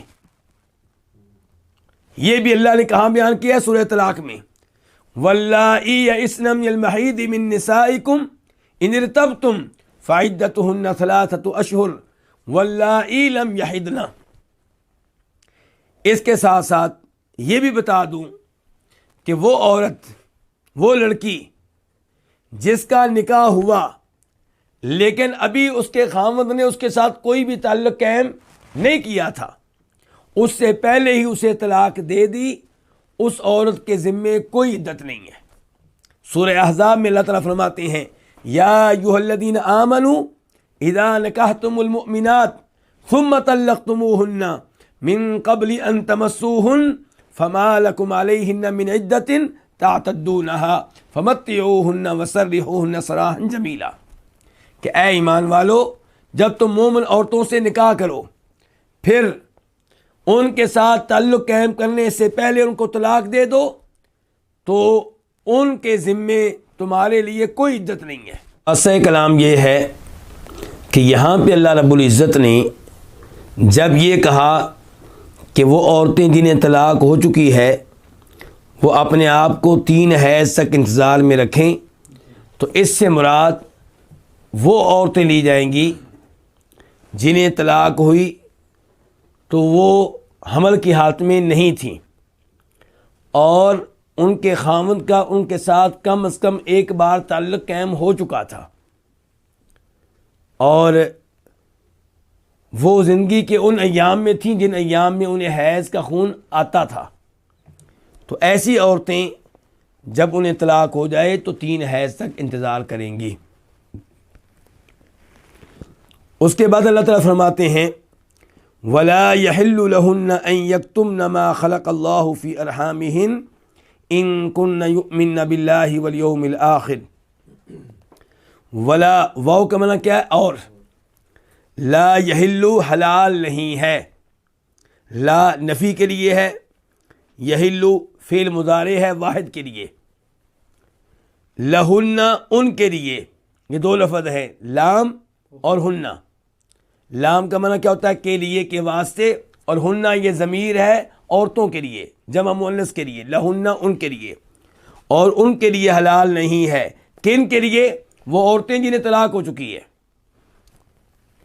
کیا حلال نہیں ہے؟ ان یکتمنا، تو ان یکتمنا لا یحل کا فاعل بن رہا ہے، ان کے لیے حلال نہیں ہے ان یکتمنا کہ وہ چھپا لیں۔ ان کا معنی کیا ہے؟ ان مصدریہ ہے کہ، یکتمنا فعل مضارع ہے جمع مؤنث کے لیے، اس کا واحد کیا؟ یکتمو وہ چھپاتا ہے، تکتمو وہ چھپاتی ہے، یکتمنا وہ چھپاتی ہیں، اور ان کے لیے حلال نہیں ہے کہ وہ چھپائیں ما خلق اللہ، جو چیز اللہ نے پیدا کی ہے۔ ما اسم موصول ہے الذی کے معنی میں، خلقا اس نے پیدا کی، فعل ماضی ہے واحد کے لیے، ما خلق اللہ جو اللہ نے پیدا کی ہے، فی ارحامہن ان کے رحموں میں، ارحام رحم ان کی جمع ہے، رحم عورت کے پیٹ میں وہ جگہ جہاں نطفہ پہنچتا ہے اور اس سے بچہ بنتا ہے۔ ان کننا، ان کا معنی کیا؟ اگر، کننا یہ فعل ماضی ہے جمع مؤنث کے لیے، کانا اسی سے لفظ ہے آگے کننا، کہ اگر وہ تھیں، اگر وہ ہیں، یؤمننا فعل مضارع ہے اور جمع مؤنث کے لیے ہے، اگر وہ ایمان رکھتی ہیں باللہ اللہ تعالیٰ پہ، والیوم الآخر اور آخری دن پہ، آخری دن سے مراد کیا؟ روز آخرت۔ اس جملے میں اللہ رب العزت یہ وعدے کر رہے ہیں کہ وہ عورتیں جو عدت میں ہوں، طلاق ہو چکی ہے اور عدت میں ہیں، ان کے لیے اپنے پیٹ کی کیفیت کو چھپانا جائز نہیں ہے۔ وہ وعدے کریں کہ وہ حمل کی حالت میں ہیں یا حیض کی حالت میں ہیں یا طور کی حالت میں ہیں، یہ چیز واضح طور پہ بیان کر دیں، یہ چیز چھپانا ان کے لیے جائز نہیں ہے۔ اس سے ایک تو یہ پتہ چلا کہ عدت کے معاملے میں عورت کی بات کا اعتبار ہوگا، اس کا موقف مانا جائے گا۔ اگر وہ کہے کہ میں حمل کی حالت میں ہوں، اس کی بات مانی جائے گی۔ اگر وہ کہے کہ میں حیض کی حالت میں ہوں، اس کی بات مانی جائے گی۔ اگر وہ کہے کہ میں حیض کی بجائے طہر کی حالت میں ہوں، تو یہ بات بھی مانی جائے گی، الا یہ کہ وہ کوئی ایسا موقف لے کر آئے جسے ماننا ناممکن ہو، یا اس کے موقف کے برخلاف ہمارے پاس دلائل اور شواہد موجود ہوں۔ اگر اس کے موقف کے خلاف ہمارے پاس دلائل یا شواہد یا قرائن موجود نہیں ہیں تو پھر اس کے موقف کا اعتبار کیا جائے گا۔ کب حیض ختم ہوا پہلا، کب ہوا دوسرا، کب ہوا تیسرا، یہ اس کی باتیں قبول کی جائیں گی، اس کی باتیں مانی جائیں گی۔ اسی لیے اللہ تعالیٰ کہہ رہے ہیں کہ ان کے لیے جائز نہیں ہے کہ اپنے پیٹ کی اس کیفیت کو چھپائیں، اور ایسا اس لیے ہے کہ اس کے اوپر بہت سے شرعی احکام مرتب ہوتے ہیں۔ مثال کے طور پہ اس کے پیٹ میں حمل ہے ابتدائی حالت میں، تو یہاں پہ حمل کو چھپا لینا اس کے لیے ممکن ہے۔ ہو سکتا ہے اس کے خاوند کو معلوم نہ ہو کہ حمل ٹھہر چکا تھا، اور طلاق ہونے کے بعد وہ چاہتی ہے کہ میں یہ ظاہر کروں کہ میں حمل کی حالت میں نہیں ہوں تاکہ میری عدت جلدی ختم ہو جائے اور اس خاوند سے میری ہمیشہ ہمیشہ کے لیے جان چھوٹ جائے۔ تو یہاں پہ ممکن ہے کہ وہ چھپائے، لیکن ایسا کرنا اس کے لیے جائز نہیں ہے۔ اس کی وجہ سے ایک تو خاوند رجوع کے حق سے محروم ہو جائے گا، کیونکہ اگر خاوند کو پتہ چل جائے کہ حمل کی حالت میں ہے تو عدت کب تک کے لیے ہوگی؟ حمل سے فارغ ہونے تک کے لیے ہوگی۔ جب حمل ابتدائی حالت میں تھا اس کا مطلب یہ ہے کہ حمل سے فارغ ہوگی 7 مہینوں کے بعد، 8 مہینوں کے بعد، 9 مہینوں کے بعد، تو خاوند کو رجوع کرنے کا حق حاصل رہے گا حمل سے فارغ ہونے تک۔ اور اگر ہم یہ کہیں کہ حمل نہیں ہے تو پھر یہ کہیں گے کہ 3 حیض ہے، اور 3 حیض کی مدت جلدی ختم ہو جائے گی۔ تو اب یہ عورت کہتی ہے کہ میں حمل کی حالت میں نہیں ہوں، اس کا مطلب یہ ہے کہ تقریباً 3 مہینوں کے بعد اس کی عدت ختم ہو جائے گی، اور یہ کسی اور سے نکاح کر لے گی، اور یہ ظاہر کرے گی کہ میرا بچہ دوسرے خاوند سے ہے۔ اب وہ بچہ حقیقت میں پہلے خاوند کا ہے، لیکن اس کے جھوٹ بولنے کی وجہ سے اور اس کے اپنے حمل کو چھپانے کی وجہ سے وہ منسوب ہو رہا ہے دوسرے خاوند کی طرف۔ تو یہ ایک میں نے مثال دی ہے۔ تو اس لیے حمل کی حالت کو چھپانا، پیٹ کی حالت کو چھپانا، یہ عورت کے لیے جائز نہیں ہے جب کہ اسے طلاق ہو چکی ہو۔ اور یہی صورتحال حیض کی ہے۔ حیض کے بارے میں صحیح کیفیت بتائی جائے گی تو عدت کی مدت اور بنے گی، اگر جھوٹ کہا جائے گا تو عدت کی مدت اور بنے گی۔ ممکن ہے کہ عورت چاہتی ہو کہ میری عدت جلدی ختم ہو تاکہ میرا خاوند جس نے مجھے طلاق دیا مجھ سے رجوع نہ کر سکے، اور وہ 25 دنوں کے بعد دعویٰ کر دے کہ مجھے حیض آ گیا ہے، دوسرے حیض کے بارے میں پھر دعویٰ کر دے 25 دنوں کے بعد آ گیا ہے، تیسرے حیض کے بارے میں پھر دعویٰ کر دے 25 دنوں کے بعد آ گیا۔ کتنے دن بن جائیں گے؟ 75 دن، جبکہ وہ جھوٹ کہہ رہی ہے۔ سچ کہے تو دن کتنے بنیں گے؟ 90 دن بنیں گے۔ اور اس کے برعکس اگر وہ چاہتی ہے کہ میرا پہلا خاوند مجھ سے رجوع کرے تو ممکن ہے کہ وہ جھوٹ بولتے ہوئے عدت کے ایام کو بڑھا دے۔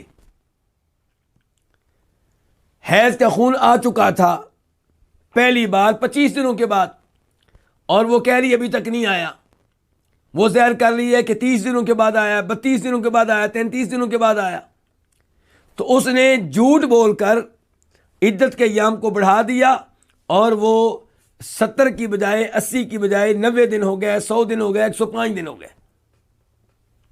تو یہ سب کچھ جائز نہیں ہے۔ اللہ تعالیٰ فرماتے ہیں وَلَا يَحِلُّ لَهُنَّ، اور ان کے لیے حلال نہیں ہے ان یکتمنا، کہ وہ چھپائیں ما خلق اللہ، اس چیز کو جو اللہ نے پیدا کی ہے فی ارحامہن، ان کے رحم میں، ان کلن یؤمن باللہ والیوم الآخر، اگر وہ اللہ اور آخرت پہ ایمان رکھتی ہیں۔ اس سے پتہ چلا کہ اللہ رب العزت یہاں پہ ترغیب دے رہے ہیں عورتوں کو اس بات کی کہ وہ پیٹ کی کیفیت کو نہ چھپائیں جبکہ طلاق ہو چکی ہو۔ یہ ترغیب دینے کے لیے اللہ نے کیا کہا کہ اگر تمہارا میرے اوپر ایمان ہے، مجھے مانتی ہو اور آخرت پہ ایمان رکھتی ہو تو یہ چھپانا تمہارے لیے جائز نہیں ہے۔ اور اس سے پتہ چلا کہ اللہ پہ بھی ایمان لانا ضروری ہے اور آخرت پہ بھی ایمان لانا ضروری ہے۔ ایمان کے ارکان کتنے ہیں؟ 6۔ اللہ پہ ایمان لانا، فرشتوں پہ ایمان لانا، آسمانی کتابوں پہ ایمان لانا، نبیوں پہ ایمان لانا، آخرت پہ ایمان لانا اور تقدیر پہ ایمان لانا۔ لیکن یہاں پہ اللہ نے تذکرہ کیا ہے 2 کا، اس لیے کہ کسی کو نیک عمل پہ ابھارنے کے لیے اور برائی سے روکنے کے لیے، غلط کام سے روکنے کے لیے ان 2 کی اہمیت زیادہ ہے کہ اگر آپ کا اللہ پہ ایمان ہے اور آپ سمجھتے ہیں کہ اللہ مجھے دیکھ رہا ہے تو پھر آپ اللہ کے حکم پہ عمل کریں، پھر جس چیز کو اللہ نے حرام قرار دیا، غلط قرار دیا، اس سے دور رہیں۔ اگر آپ کا آخرت پہ ایمان ہے اور آپ کو پتہ ہے کہ میں نے اللہ کے سامنے پیش ہونا ہے، میرا حساب کتاب ہوگا، میرا اعمال نامہ میرے سامنے رکھا جائے گا، تو پھر آپ سچ بولیں، نیک اعمال بجا لائیں، کبیرہ گناہوں سے، حرام کاموں سے دور رہیں۔ تو ان کننا یؤمن باللہ والیوم الآخر، اور اسے آخری دن کہا گیا کیونکہ اس کے بعد کوئی اور دن نہیں ہے۔ اس کے بعد اللہ تعالیٰ فرماتے ہیں وَبُعُولَتُهُنَّ أَحَقُّ بِرَدِّهِنَّ فِي ذَلِكَ إِنْ أَرَادُوا إِصْلَاحًا۔ بُعُولَتُهُنَّ ان کے خامد، بعولہ یہ جمع ہے کس کی؟ بال کی۔ بال کس کو کہتے ہیں؟ خامد کو۔ جیسا کہ اللہ تعالیٰ فرماتے ہیں سورہ ہود میں قالت یا ویلتا اَأَلِدُ وَأَنَا عَجُوزٌ وَهَذَا بَعْلِي شَيْخًا۔ ابراہیم علیہ السلام کی وائف نے کہا، جناب اسحاق علیہ السلام کی والدہ نے کہا جب انہیں خوشخبری دی گئی کہ اللہ تعالیٰ آپ کو بیٹا دینے والا ہے جس کا نام اسحاق ہوگا، اور اسحاق کے بعد اللہ تعالیٰ پوتا بھی دیں گے جس کا نام یعقوب ہوگا، تو فرمانے لگی اَأَلِدُ، کیا میں بچہ جنم دوں گی جب کہ میں بڑھیا ہوں، وَهَذَا بَالِي شَيْخًا، اور یہ میرا جو بال ہے، میرا خاوند جو ہے یہ بھی بوڑھا ہے، ابراہیم علیہ السلام بھی بوڑھے ہیں۔ تو وہاں پہ خاوند کے لیے لفظ کیا استعمال کیا گیا؟ بال۔ تو بال کس کو کہتے ہیں؟ خاوند کو۔ وَبُعُولَتُهُنَّ، اور ان کے خاوند، ہن یہ ضمیر کن کی طرف جا رہی ہے؟ ان عورتوں کی طرف جن کو طلاق ہو چکی ہے، ان کے خاوند جن کے طلاق یافتہ عورتوں کے خاوند، احق، زیادہ حقدار ہیں، یہ اس میں تفضیل ہے، زیادہ حقدار ہیں، بردہن، یہ 3 الفاظ ہیں، ان کو واپس لینے کے۔ رد کا معنی کیا؟ واپس لینا۔ ہن ان کو، کن کو؟ طلاق یافتہ عورتوں کو۔ فی ذالک، اس میں، کس میں؟ انتظار کی مدت میں، عدت کی مدت میں، عدت کے ایام میں۔ ان اگر ارادو، وہ چاہیں، وہ قصد کریں، کون؟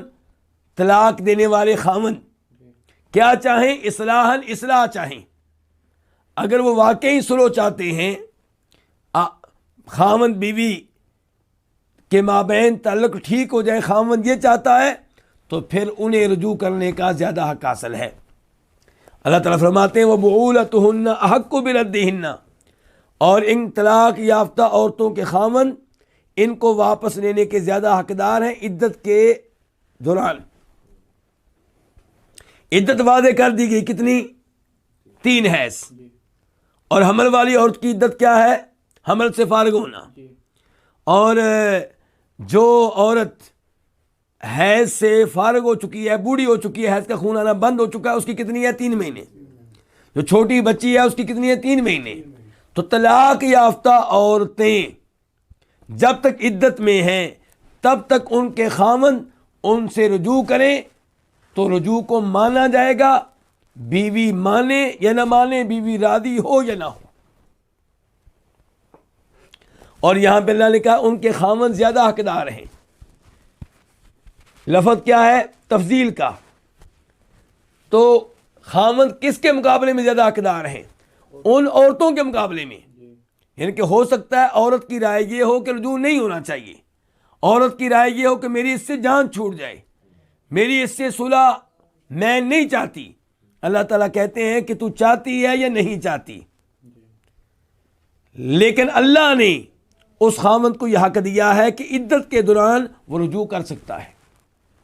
ہو سکتا ہے کسی ماں بہن کے ذہن میں آئے کہ یہ تو اس عورت کے اوپر ظلم ہے، وہ بالکل نہیں چاہتی اور یک طرفہ طور پہ رجوع کو قابل قبول مانا جا رہا ہے، تو گزارش یہ ہے کہ شریعت نے طلاق کا حق کس کو دیا ہے؟ خاوند کو. ایسے ہی رجوع کا حق بھی اس کو دیا ہے لیکن عدت کے اندر اندر. اور اگر یہ لڑکی اس کے ساتھ نہیں رہنا چاہتی اور اس کا عذر شرعی ہے، قابل قبول ہے، تو یہ خلا کے لیے عدالت سے رجوع کر سکتی ہے. تو فرمایا وَبُعُولَتُهُنَّ أَحَقُّ بِرَدِّهِنَّ، اور ان کے خامد حق کو زیادہ حقدار ہیں بِرَدِّهِنَّ، ان کو واپس لینے کے، فی ذَلِكَ، اس عدت میں، اس انتظار کی مدت میں. اور یہ بھی اللہ رب العزت نے عورت پہ بہت بڑا رحم کیا ہے، ورنہ زمانہ جاہلیت میں خامد اپنی بیوی کو کئی بار طلاق دیتے اور کئی بار رجوع کرتے. عدت مقرر نہیں تھی، عدت مقرر طلاق دینے کے بعد چاہے 1 سال کے بعد رجوع کر لیں، چاہے 2 سال کے بعد کر لیں، چاہے 3 سال کے بعد کر لیں. امام ابو داؤد روایت کرتے ہیں جناب اسماء بنت یزید بن سکن سے، یہ انصاری خاتون ہیں، یہ کہتی ہیں کہ سب سے پہلے میرے ساتھ عدت کا معاملہ پیش آیا، مجھے طلاق ہوئی، اس سے پہلے عدت نہیں تھی، تو سب سے پہلے مجھے بتایا گیا، مجھے آگاہ کیا گیا کہ تمہاری اتنی عدت ہے. تو عدت کا حق دے کر اللہ تعالیٰ نے عورت کے اوپر بہت بڑا رحم کیا ہے، بہت بڑی مہربانی کی ہے. وَبُعُولَتُهُنَّ، تو ان کے خامد انہیں واپس لینے کے زیادہ حقدار ہیں، فی ذالک، اس مدت میں، لیکن شرط ہے ان ارادوا اصلاح، انہیں رجوع کرنے کا حق تب ہے جب بیوی سے رجوع کر کے کیا چاہتے ہوں؟ اصلاح چاہتے ہوں، معاملے کو سنوارنا چاہتے ہوں، معاملے کو ٹھیک کرنا چاہتے ہوں. یہ مقصد نہ ہو کہ میں اس سے رجوع کر لوں گا اور پھر میں اس کو طلاق بھی نہیں دوں گا اور اس سے تعلق بھی قائم نہیں کروں گا، اس کو تنگ کروں گا، اس کو تکلیفیں دوں گا، اس کو پریشان کروں گا. ہن مثل الذی علیہن بالمعروف ولہن، اور ان کے لیے ہے، یہاں پہ 2 لفظ ہیں، لام جس کا معنی ہوتا ہے کے لیے، کے واسطے، اور ہن اس سے مراد کون ہے؟ بیویاں. ولہن، اور ان بیویوں کے لیے، تو یہاں پہ مراد بیویاں ہیں، چاہے وہ طلاق یافتہ ہوں یا چاہے وہ ہوں جو طلاق کے بغیر ہوں. ان بیویوں کے لیے ہے، کیا ہے؟ حقوق ہیں ان کے، ان بیویوں کا حق ہے، ان کے حقوق ہیں. مثل الذی علیہن، اس کی طرح جو ان پہ ہیں. مثل معنی کیا ہے؟ جس طرح. الذی، جو، علیہن، ان کے ذمے ہے، یعنی کہ جیسے خامند کے حقوق ان کے ذمے ہیں، انہوں نے ادا کرنے ہیں، ایسے ہی ان کے حقوق ہیں جو خامند نے ادا کرنے ہیں. تو ولہن، اور ان کے لیے حقوق ہیں، ان کے لیے ہیں، مثل الذی، اس کی طرح، علیہن، جو ان کے ذمے ہیں. ان کے ذمے کن کے حق میں؟ خامند کے حق میں. بالمعروف ہی، یہ حقوق معروف کے مطابق ہیں. آپ کا معاشرہ ان کی تفصیلات کو طے کرے گا. مثال کے طور پہ بیوی کا خرچہ کس کے ذمے ہے؟ خامند کے ذمے. اب کتنا خرچہ؟ کھانا کس قسم کا، لباس کس قسم کا؟ بالمعروف ہی، معروف کے مطابق. یہ عرف طے کرے گا، آپ کا دستور طے کرے گا، آپ کا رواج طے کرے گا، آپ کے معاشرے میں اس جیسی عورت کو کیسا کھانا ملنا چاہیے، کیسا لباس ملنا چاہیے، کیسی رہائش ملنی چاہیے، یہ آپ کا معاشرہ طے کرے گا. تو وَلَهُنَّ مِثْلُ الَّذِي عَلَيْهِنَّ بِالْمَعْرُوفِ، تو یہاں پہ اللہ نے وعدے کر دیا کہ خامند کے بھی حقوق ہیں اور بیوی کے بھی حقوق ہیں. خامد کے حقوق بیوی ادا کرے گی اور بیوی کے حقوق کون ادا کرے گا؟ خامد ادا کرے گا۔ لیکن ساتھ ہی اللہ نے کہا وَلِلرِّجَالِ عَلَيْهِنَّ دَرَجَةٌ، اور مردوں کے لیے ان پہ ایک درجہ ہے، یعنی کہ مردوں کو عورتوں پہ ایک درجہ حاصل ہے۔ وَلِلرِّجَالِ دو لفظ ہیں، لام اور الرجال۔ لام کا معنی کیا؟ کے لیے، کے واسطے۔ الرجال رجل کی جمع، رجل کس کو کہتے ہیں؟ ایک آدمی کو۔ علیہن ان پہ، کن پہ؟ عورتوں پہ، بیویوں پہ، درجتن ایک درجہ ہے، ایک مرتبہ حاصل ہے اس کو۔ اس جملے نے بتا دیا کہ مرد و عورت برابر نہیں ہے۔ اگر یہ جملہ نہ ہوتا تو پچھلے جملے سے کوئی یہ دعویٰ کرتا کہ مرد و عورت بالکل برابر ہے، کیونکہ اللہ نے کہا مثل الذی علیہن بالمعروف۔ تو اللہ نے بعد والے جملے میں وضاحت کر دی کہ بہرحال مردوں کو عورتوں پہ فوقیت حاصل ہے۔ اللہ تعالیٰ نے سورہ نساء میں ارشاد فرمایا الرجال قوامون علی النساء بما فضل اللہ بعضهم علی بعض وبما انفقوا من اموالہم، کہ مرد عورتوں پہ نگران ہیں، مرد عورتوں پہ نگران ہیں۔ کیوں؟ فرمایا اس لیے کہ اللہ نے ان میں سے بعض کو بعض پہ فضیلت دی ہے، یعنی کہ اللہ نے مردوں کو عورتوں پہ فضیلت دی ہے۔ ایک سبب یہ ہے کہ اللہ نے فضیلت دی ہے، دوسرا وَبِمَا أَنفَقُوا مِنْ أَمْوَالِهِمْ، اس لیے کہ مرد بیویوں پہ خرچ کرتے ہیں، بیویوں کا خرچہ مردوں کے ذمے ہے۔ بیویوں کا کھانا، آٹا اور سبزی، ان کا لباس، ان کی رہائش کس کے ذمے ہے؟ مرد کے ذمے ہے۔ تو جو خرچ کرنے والا ہے اسی کو اللہ رب العزت نے دوسرے پہ ترجیح دے رکھی ہے، دوسرے پہ ایک درجہ زائد دے رکھا ہے۔ تو اس سے پتہ چلا کہ خاوند کو بیوی پہ فوقیت حاصل ہے، اور اسلام کا یہ سنہری اصول مان لیا جائے تو ہمارے گھر اجڑنے سے بچ جائیں۔ لیکن افسوس یہ ہے کہ ہمارے ہاں مساوات کے نعرے کو عام کر دیا گیا کہ مرد و عورت بالکل برابر ہیں۔ اس نعرے نے ہمارے گھروں کو اجاڑ کے رکھ دیا۔ آپ کوئی بھی فیکٹری لے لیں، کوئی بھی اسکول لے لیں، کوئی بھی کالج لے لیں، کوئی بھی ادارہ لے لیں، کوئی بھی ملک لے لیں، جہاں پہ دو ایک جیسے ہوں گے، برابر ہوں گے، اس ادارے کا، فیکٹری کا، اسکول کا، کالج کا نظام نہیں چل سکے گا۔ وہ ادارہ ناکام ہو جائے گا، وہ اسکول ناکام ہو جائے گا، وہ کالج ناکام ہو جائے گا۔ اللہ رب العزت کی ہم حمد و ثنا بیان کرتے ہیں کہ اللہ نے یہ سنہری اصول دے کر ہمارے گھروں کو اجڑنے سے بچا لیا۔ ہمارے گھر کی عورت یہ سمجھتی ہے کہ میرا خاوند، اللہ نے اسے میرے اوپر فوقیت دی ہے، ترجیح دی ہے، اللہ نے مجھے حکم دیا کہ میں اس کی اطاعت کروں، میں اس کی بات مانوں۔ اللہ تعالیٰ فرماتے ہیں سورہ نساء میں فَإِنْ أَطَاعْنَكُمْ فَلَا تَبْغُوا عَلَيْهِنَّ سَبِيلًا، کہ اگر تمہاری بیوی تمہاری اطاعت کرے، تمہارا آرڈر مانے، تمہاری بات مانے، تو اب تم اس کے ساتھ اچھا سلوک کرو۔ اب تمہیں اس کو مارنے کی، اس کی پٹائی کرنے کی اجازت نہیں ہے، اور اس سے ناراض ہو کر بستر الگ کر لینے کی اجازت نہیں ہے۔ تو اس سے پتہ چلا کہ عورت پہ واجب ہے کہ اپنے خاوند کی اطاعت کرے۔ نبی علیہ الصلوۃ والسلام نے یہاں تک کہا ہے کہ اگر کسی انسان کے لیے دوسرے انسان کو سجدہ کرنا جائز ہوتا تو میں عورت کو حکم دیتا کہ اپنے خاوند کو سجدہ کرے، کیونکہ خاوند کے عورت پہ حقوق بہت زیادہ ہیں۔ تو اللہ رب العزت نے خاوند کو بیوی پہ فوقیت دے رکھی ہے، لیکن اس کا مطلب یہ نہیں ہے کہ خاوند بیوی پہ ظلم کرے، وہ اس کے حقوق ادا نہ کرے۔ جو اس کے حقوق ہیں وہ بھی ادا کرنے ہوں گے، ورنہ وہ عدالت میں جا سکتی ہے، حکمران سے رجوع کر سکتی ہے، اور ورنہ صبر کرے گی تو روز قیامت اللہ رب العزت اسے انصاف لے کر دیں گے۔ تو بہرحال وَلِلرِّجَالِ عَلَيْهِنَّ دَرَجَةٌ، مردوں کو ان عورتوں پہ ترجیح حاصل ہے، ان پہ فوقیت حاصل ہے، اور یہ کئی لحاظ سے ہے۔ ایک تو اس لیے کہ اللہ رب العزت نے مرد و عورت کی گواہی برابر نہیں رکھی۔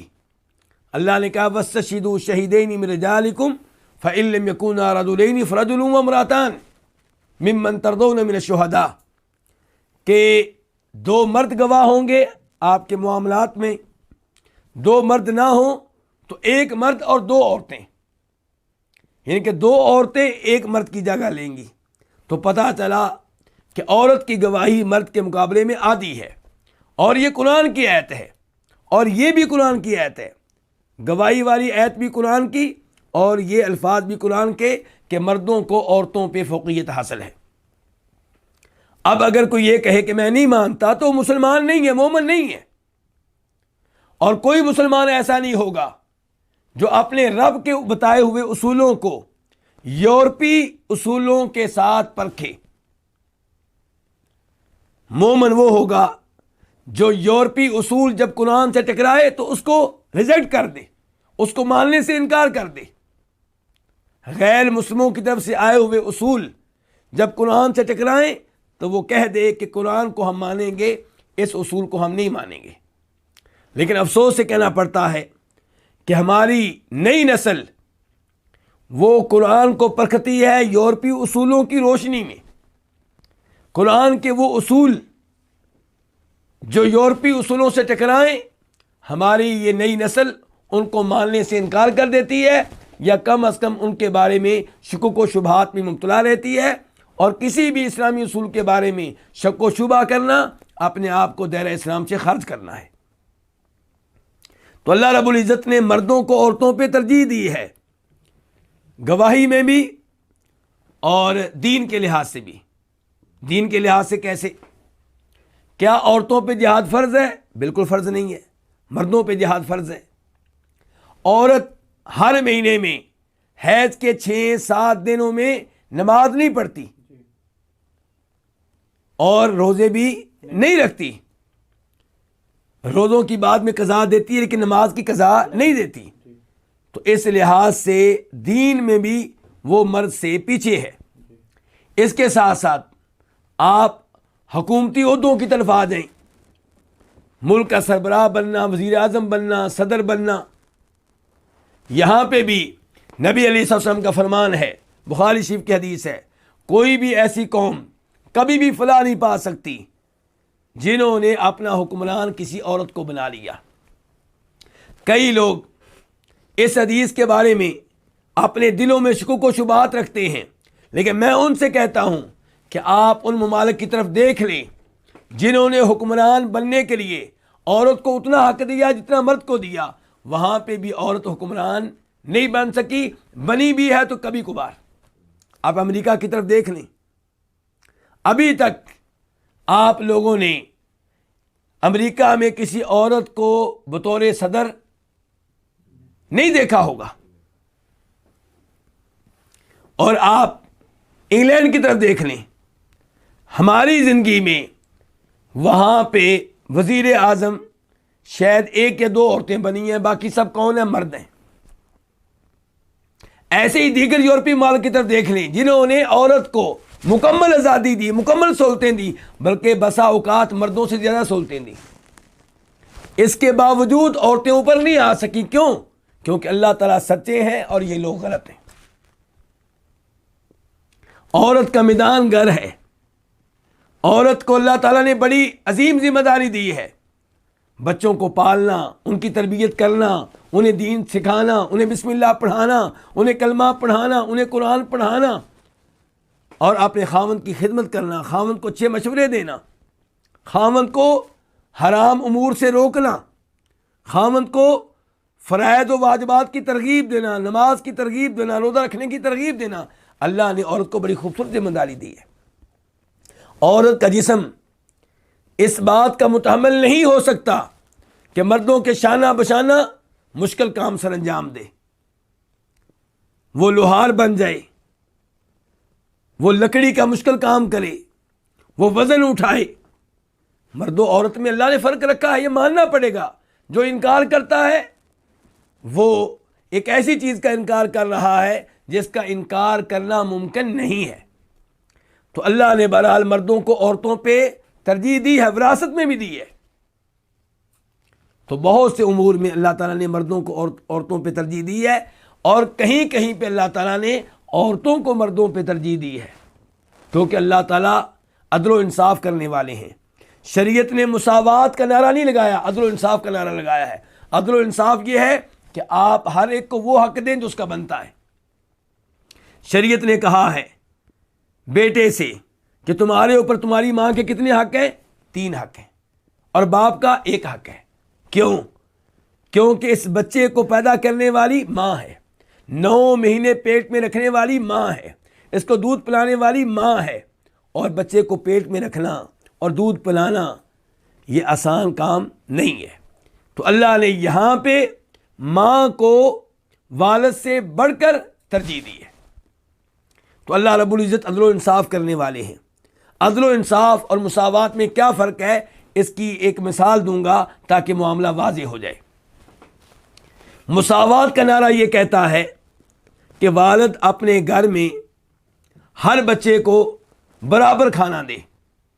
1 سال کے بچے کو اگر آدھی روٹی ملتی ہے تو 10 سال کے بچے کو بھی آدھی روٹی ملے گی، 20 سال کے بچے کو بھی آدھی روٹی ملے گی۔ یہ کیا ہے؟ مساوات، برابری۔ اسلام میں برابری نہیں ہے، اسلام میں کیا ہے؟ عدل و انصاف۔ جس کا جو حق بنتا ہے اس کو دیا جائے۔ جو 1 سال کا بچہ ہے اس کا حق یہ بنتا ہے کہ آپ اس کو دودھ دیں، 1 فیڈر دے دیں، اور جو 10 سال کا بچہ ہے اس کا حق بنتا ہے کہ آپ اسے کم از کم 2 روٹیاں دیں، جو 20 سال کا ہے اسے کم از کم 3 روٹیاں دیں۔ تو اسلام میں ظلم و زیادتی نہیں ہے، اسلام میں عدل و انصاف ہے۔ تو مساوات اور برابری وہاں پہ ہے جہاں پہ مساوات اور برابری کی وجہ سے کسی دوسرے کی حق تلفی نہ ہو رہی ہو، کسی دوسرے پہ ظلم و زیادتی نہ ہو رہی ہو۔